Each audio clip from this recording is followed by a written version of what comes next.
folks. In this video, I'd like to tell you about the Medieval Trivium, the foundation of the liberal arts degree that you would get in the time, and why it is so superior to the modern joke that is liberal arts. Now, the Medieval Trivium came actually from ancient Greece. You can find this in Plato's writings. And it took up three parts: grammar, logic, and rhetoric, in that order. These were the foundations of systemic reasoning, of rational thought and public discourse.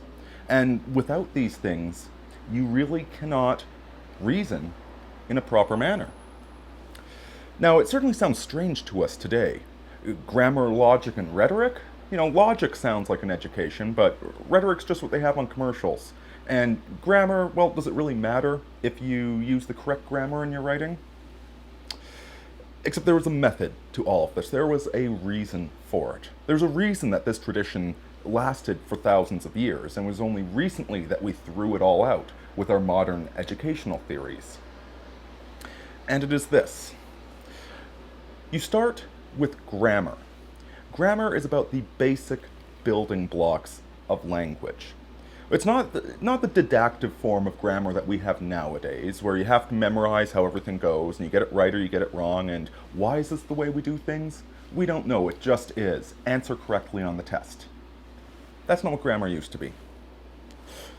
Grammar used to be about actually understanding how a language works, how sentences are constructed, how they interact with one another.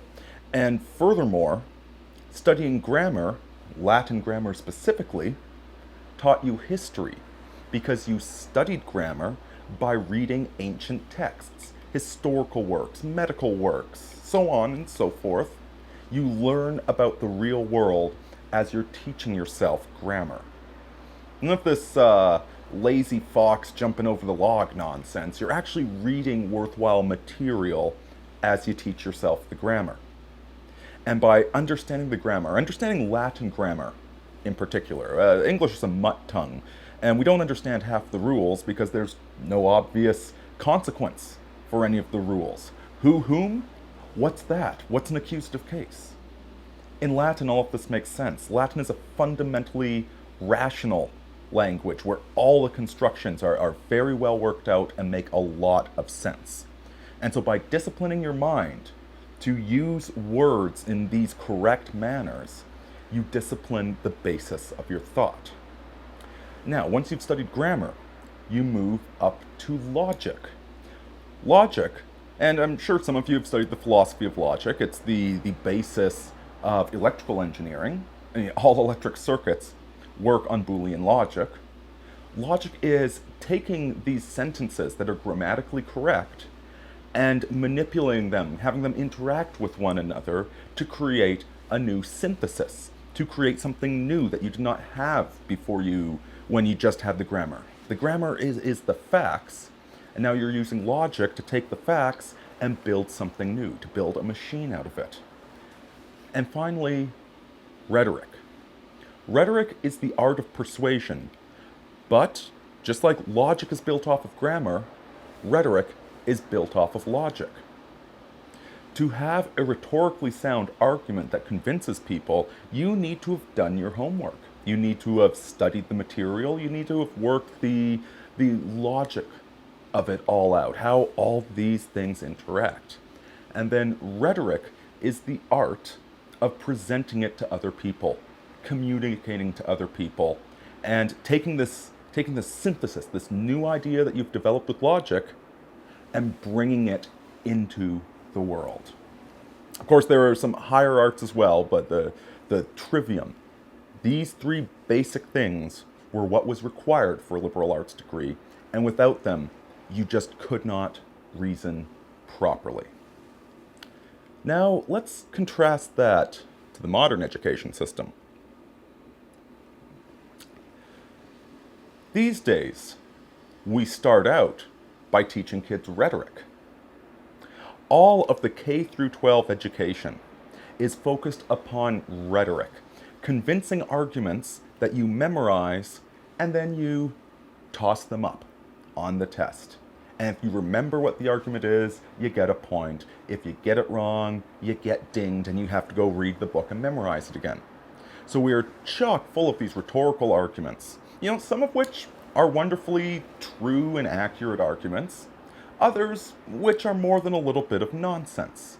Much of the environmentalism that we were fed back in the 90s was more about picking up garbage than saving the planet. Which, picking up garbage doesn't really have much to do with saving the planet, but they just wanted the kids to pick up garbage for free. So right there you get an instance of rhetoric that was complete nonsense, that had a disingenuous motive behind it, but of course kids are too stupid to see through it. They buy into it hook, line, and sinker. So we start with rhetoric from the K through 12. Here are all the arguments that you need to believe in and you need to be able to repeat to be a good citizen. Now, if you move on to university, you might just start learning a little bit of logic. See, in university, you take a whole bunch of rhetorical arguments, you go find a whole bunch of sources, for your English degree or your history degree or your, social sciences degree. You find these arguments, and then you logic them together to sort of, but not really create a new argument. You're given a ridiculous binary question on the essay, and you have to find 6 sources, cram them together using logic, and say yes or no. It doesn't really matter. Just as long as you have all the sources you should, and it's coherent, boom, you pass. And if you're really, really careful, if you pay attention in life, if you're an autodidact, you just might get to grammar. You might start reading things other than the editorials, other than the official history, the concluded history, the story of history that we're taught.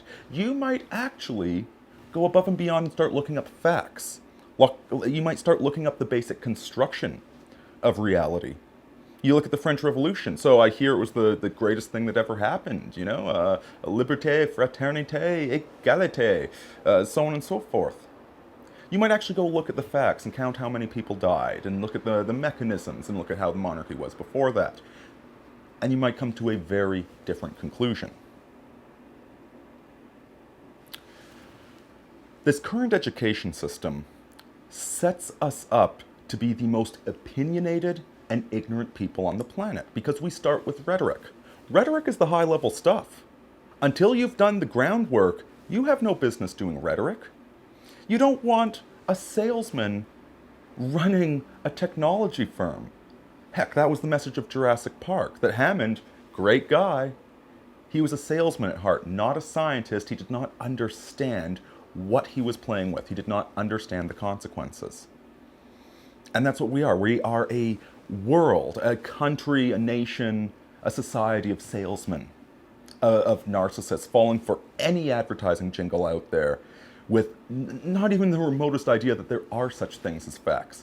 A few of us are logical. You can certainly see this with some of them. They take these rhetorical arguments, cram them together, and come up with ridiculous nonsense. This is the core of postmodernism. It's rhetoric plus logic with no grammar whatsoever, no facts going into it. It's quite a pretty little performance art, but it's not knowledge. It's not truth. It's not systemized thought or reasoning. So folks, that is why medieval scholars were far better educated than these scholars we have today. Barini out.